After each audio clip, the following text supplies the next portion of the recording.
Hello there. Good morning, everybody. How are you all doing? It's a lovely day here in Cardiff. I hope it's looking nice where you are too. So I used to do this craft a lot. So I always really enjoy these videos because it gives me an opportunity to dig out that kind of this box of bits that I keep finding whenever I tidy my cupboard that's full of all the resources for it, and then refresh my memory. And then whilst I remember, I'll let you know that I had a little look at some videos last night just to kind of see what was new in Japanese style bookbinding, and found a really good YouTuber with the sort of videos. I don't know if you've ever noticed, if I ever recommend a video, it's generally because they're really concise and clear and short, because that's kind of my attention span. So if you do want to find her videos, I'll just kind of see on comments, see who's in today. Hi everyone. Her name is C Lemon, so as in the C, S-E-A, and then Lemon, and then she had some great videos, and it really got me back into making these little books, which, like I said, I made first time when I lived in Shanghai. A friend there taught me, and then I've done a few times, and a lot of you I know join me. Hi, Rosemary and Irene.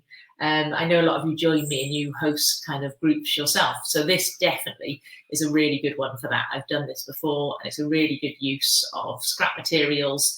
I'll try and, where possible, describe things that you can use instead of the things that I'm using. Because I actually believe you can do this today. You don't actually have to go shopping whatsoever, because I imagine you've got some paper, basically. Hi, Yvonne and Melody. Good to see you all. Right, so here they are, just in case you're wondering what earth I'm talking about. It sounds kind of a nasty craft, doesn't it? With a stab bookbinding. So they're the first one I bought or was given this one, which is your very traditional 4-hole binding. So that's actually a bought book. It looks like it's had a bit of damage now, but it's quite nice. That I think the thing that I was drawn to is that it's got a print on the inside, and then it's got a bunch of white paper, and then it's got some black paper at the back. It's, you don't have to fold the paper, so it's one of the most flexible types of bookbinding, because you don't have to have like repeat pages or the same thickness paper. It's actually super simple because it's just flat sheets of paper. So you can use different thickness paper, different color paper, whatever you want. You don't have to think about putting them in little groups or anything. So that's the 4-hole. Well, actually, that's obviously not 4-hole, it's 5-hole. So that's the most simple of the designs. And then I have to remember the names of these. This one's called like the hemp leaf. Well, it's got silver paper, so it's quite hard to see, but it's got that little zigzag effect. This one is also, the hemp leaf. It's got the zigzags and the straight line. And then what have I got here? I guess that one is too. I've got 3 of those. This one is a bit like a tortoiseshell binding. So there's a slightly different pattern for that. And I don't think I've ever actually done. There's another one called a noble binding, which has got these little extra bits on the side. And I'll explain in a minute how you make these little patterns, and they're really useful if you want to make several of them and have them kind of waiting for you. I've also previously, when I've taught them to a class, I've put them on a piece of nice bit of card, and then they're super simple for people to just place on top of the paper, and they've got the template ready to go. So I just thought I'd put those there to remind you. I'll put those away now. Okay, so it's just basically involving making some holes, doing some stitches, and then creating a little book. And hello everyone, I don't think there's any questions yet, but I'll keep an eye out for any questions. So let's get started. So you can decide what the cover is. I'm using quite plain, boring paper today, but you can get hold of all sorts of crafty papers that you may have at home, and then you can cut them to the size that you want. You can use, if you've got one, a guillotine, or you can just obviously use, it's not so good to use scissors because it's really hard to get a straight line. But if you have got a craft knife and a metal ruler, that's the best way to get a nice, good straight line cut. So you can make them a landscape portrait, long and thin, tall, like whatever size you want. The limitation is then that you obviously need the paper inside to be the same. Like I've using this nice brown craft paper that I've got hold of, but you could also use white kind of printer paper and just cut it. You could use it A4 size. You can cut it in half, you can cut it in quarters, again, whatever size notebook you want. These things are super flexible, and I'm going to show you how to make those based on the piece of paper that you choose. Okay, so let's make some templates so that you're ready to make more of these than one, because I think you'll probably want that. The other good thing about a template is that you don't really have to worry about the width of it. So here we go. So let's go. So the first thing we're going to do is we're going to put the binding and the width of a ruler. If you don't want to do that, then you can just choose a different width. I'll just pop a little pencil line there to get that started. Okay, so that's the width that my bindings are going to be. This is the size of the piece of paper I'm going to use. And then all I'm going to do is I'm going to fold it in half. Like I said, this is going to avoid measuring and using a ruler. I'm going to fold it in half again, so it's quartered, and then I'm going to fold it in half again. So that's into 8s, like so. Okay, what I get from this, Higher is a bunch of lines. Okay, looks a bit confusing at the moment, but actually this is going to be super helpful in making me be able to plan my dots. Okay, so the first one is going to be the first fold. The next one's going to be the third. The next one's going to be the fifth. And the next one's going to be the 7th. So what I've got there is 4 holes, 1, 2, 3, 4, 2 that are quite close to the edge, and then 2 that are either side of the middle line. All right, so that's just for the 4-hole binding. So just find that. So then you could create that into a little template that you could use. The pink lines there represent the stitches that I'm going to do. So again, you could add those to your template if you wished. If we wanted to carry on from that and you fancy doing a little bit of noble binding, all I do is I just divide this width of this ruler that I drew earlier in 2. Again, I might measure it. I probably wouldn't. I would just do it by eye, but I'll do it properly for you guys. So it's about 2. That's a horrible number. 2.7, so 1.3, 2.3. So basically I found the halfway point of that ruler. Just going to draw a rough line down there. Okay, so that's the little line there. And then for noble binding, all you add, well, actually I need to, I'm just going to do this by eye, is an extra dot in the middle of that first line. Okay, so it's kind of the middle of the middle. So I've got a dot there and a dot there, and that's it for noble binding. And noble binding, like I said, looks like that. So that would be your template for that. And then let's forget that I've done that. I'll do it on the other side, so I don't need loads of templates. Here we go. So we'll go back to the 4-hole. So from 4-hole, then this pattern here is a hemp leaf binding. So again, I need to add these 3 dots, 1, 2, 3 by here. So I need to find the middle of the ruler again. It was a bit boring measuring it, so I'm just going to do it by guessing this time. It's a nice craft. It doesn't have to be super accurate. Ooh, pencils a bit.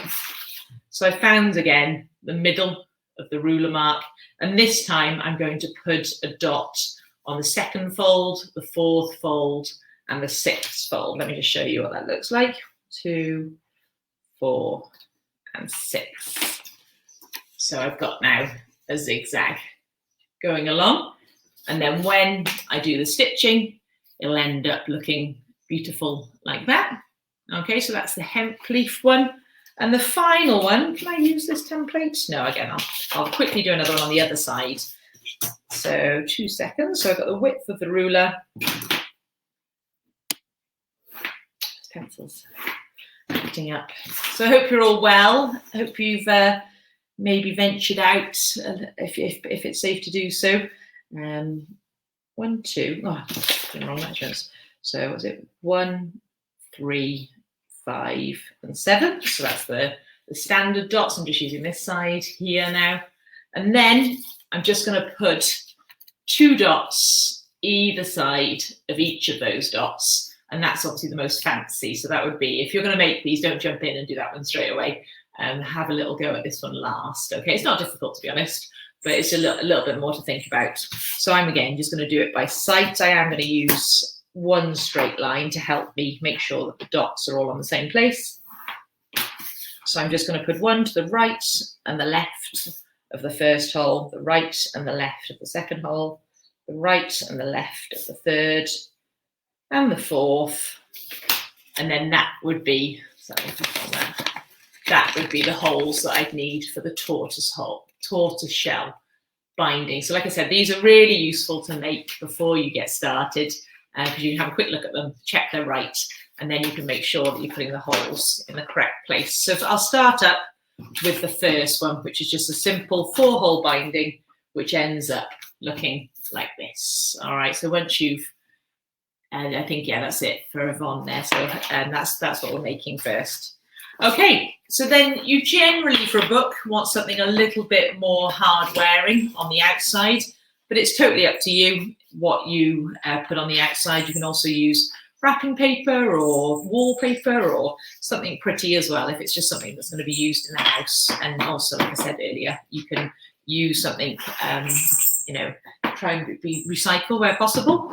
So this is a Lush tool and all. There's also a specialist tool, which I don't have, for making these holes, which is like a little twisty hole cutter. Again, some of you may have it. I just thought I'd mention it, just in case you've got it in the top of your cupboard and you're like, oh, finally I can use it.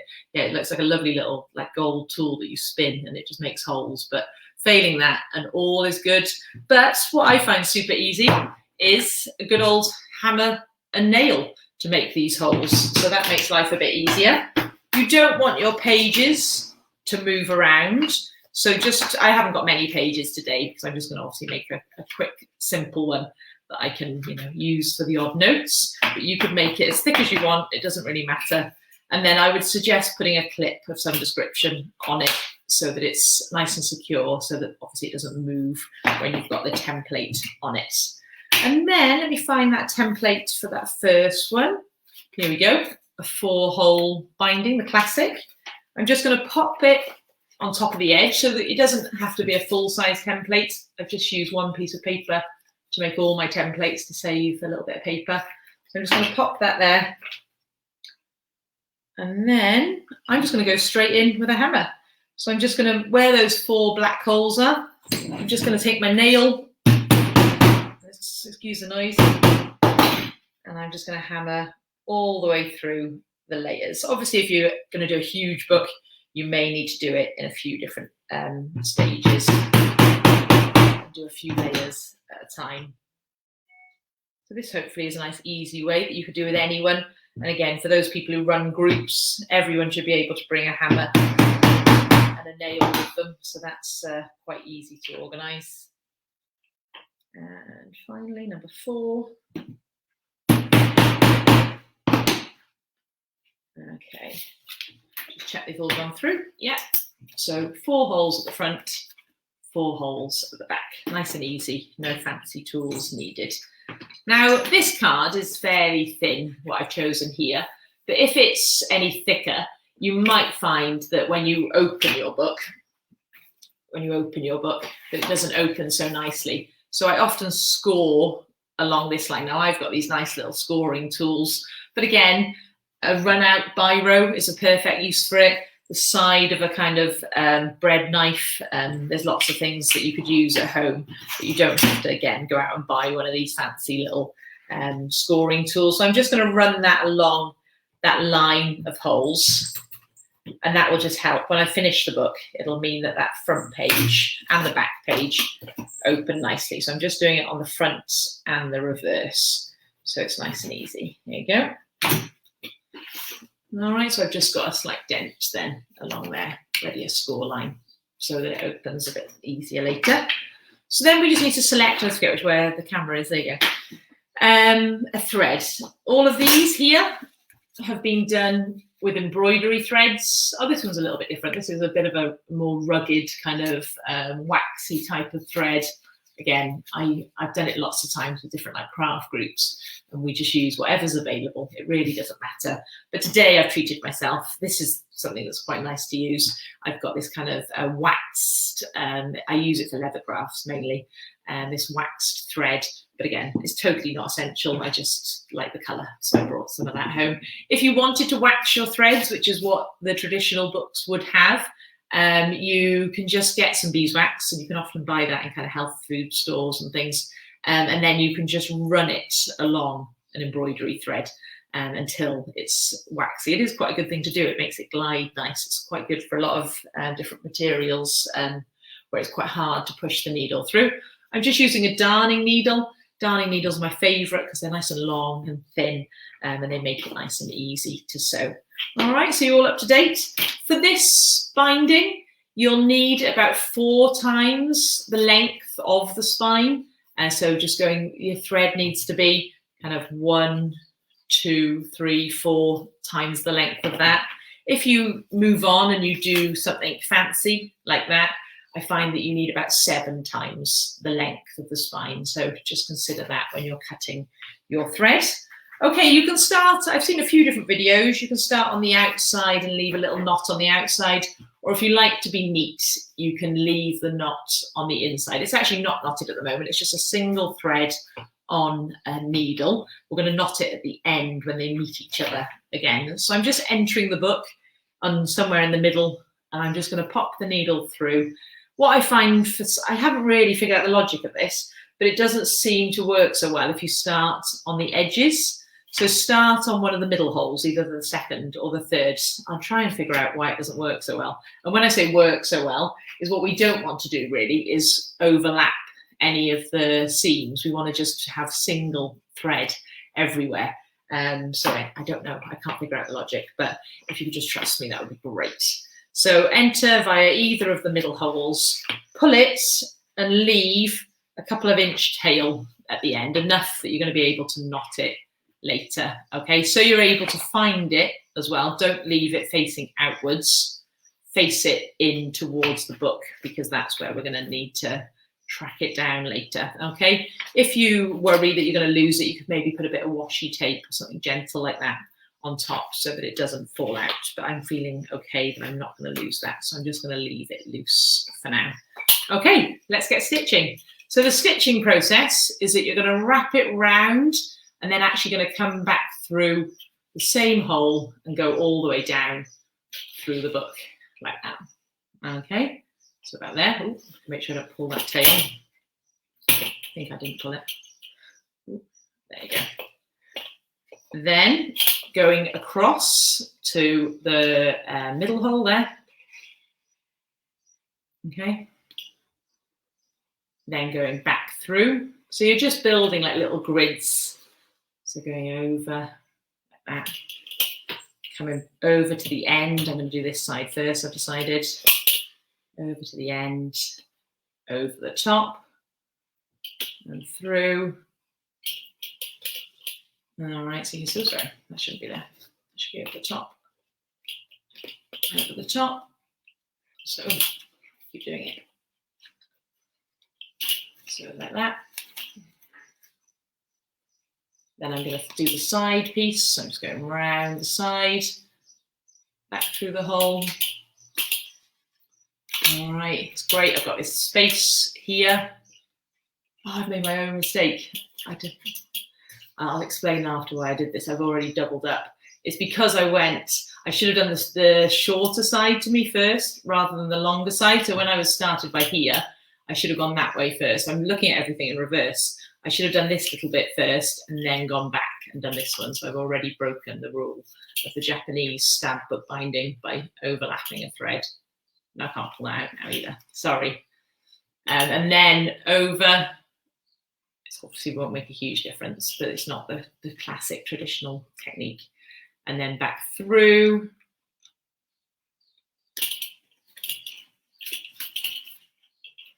And then I think I just got a little prick. And then, sorry. And then through. And then over the edge. And then through. And then back in. And of course, this is my last one. So I just need to now open my binding and then find my hole on the inside. So let me just find that, 2 seconds. Can't remember what page it was. There he is. And then, because I made that mistake at the beginning and went the wrong way, they're not the same hole, which is really silly of me. I'll do the next one right. There you go. I got my 2 ends. I'm just going to knot them together by there, even though they should be in the same place if I hadn't made that mistake at the beginning. And and then you just knot them together like so. You can cut those ends off. And you have, I've like put the needle in me, so I've got little blood marks on it, which is a bit gross. And then you've got a very simple bookmark. What did that take me? A few minutes. It's quite nice, of like a good way of storing memories, so that you've got everything in one place. And like I said, it's really good because I personally, I've made quite a lot of books with the traditional way, and it is quite fiddly. One of the hardest bits is folding the paper, to be honest. Just going to try and make sure I don't get blood on my next one. All right, let's go on and do the next one. Let's see if anyone else has asked any questions. So let me know if you have any questions, and I'll do one that's slightly harder, but I might leave you to do the tortoise shell where after you've had a few goes at it yourself. So I'm going to have a little go at hemp leaf binding, and I'm going to try and not watch the camera and do it in reverse. I'm going to try and watch what I've got in front of me. So I'm just going to get a few sheets of paper, pop them on the inside, 2 bits of card either side. I'm going to take my little templates. All right, so that's my template for that one. I've got 4 holes down the main, and so those are the ones that are going to do the function. Those 3 there are purely decorative.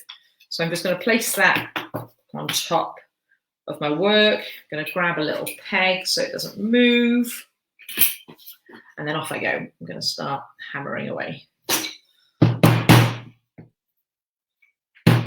So 7 holes in this one.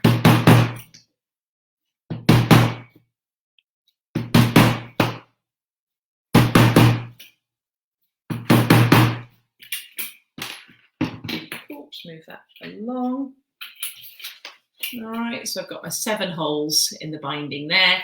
I'm again going to just score a line along the where the pages are going to open, just so it's a little bit more functional when it's finished. Otherwise, you can often get creased paper as well if you're opening and closing the book a lot. So it's good to just do this kind of little score line first. So the score line goes along the 4 line. Okay, that's where the book's going to open.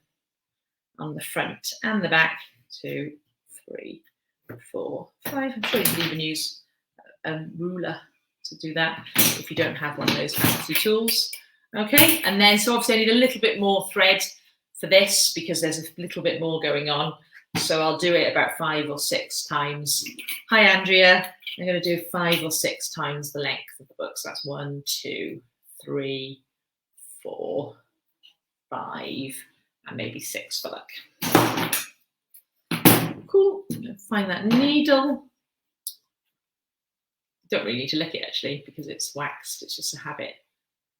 And then pop that through. Single thread, no knot, sliding in. Let's have a look. I'm going to go near the edge now. So I'm going to concentrate. I'm going inside, center of the book. Let's get it there. It's more central. Center of the book, and I'm going to go in through, not the first hole, like the second of the 4 holes. Okay, I'm going to try that one this time. It's moved a little too much.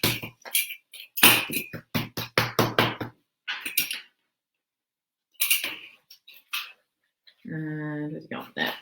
Okay, going most of the way and leaving, where's he gone?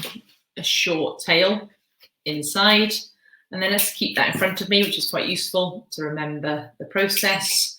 Like I said, it's really good having those. So again, I'm just going over the back and back into the same hole. And this time, I'm going to work on this side first, the shorter side, and then I'm going to do the longer side second. So just keep that there to remind me. I'm going to go over, sorry, let's see, over here.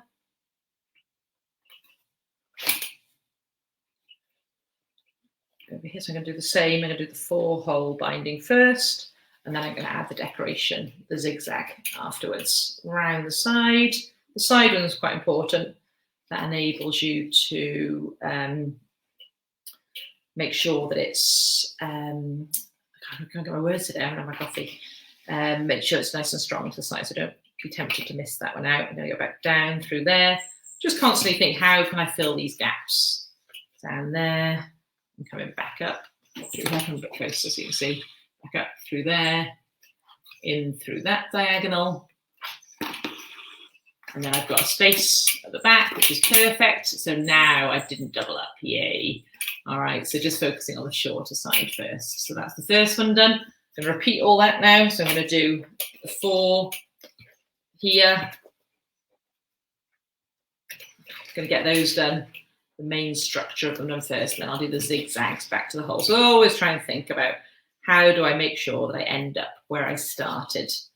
Round, through, and I was mentioning earlier, if you haven't looked already, there's a great bookbinder on YouTube with very concise videos called Sea Lemon, S-E-A, and then Lemon. I really thought they were really good quality and very quick, so it might help you if you want to try this later, or obviously this video is here to watch again if you want. Oh, I've done it again. I'm going to double up again. No, I haven't. Yay, I have a little faith in myself. It's there, sorry. Pressure. Actually, I'm very short on thread, actually, so you may want to make sure you do 6 or 7 for this one. I'll be okay, but it's going to be a bit short at the end. And then back down here. There, that's it. Yeah, I end up right at the same point. It's very little thread. There, and there you go. All right, there's the full design done. Oh, I realised I've forgotten to do the little lines there as well, but it doesn't really matter. I've created my own little design, but all I needed to do is also wrap it around there when I got to that central point. I quite like this effect, and I've run out of thread.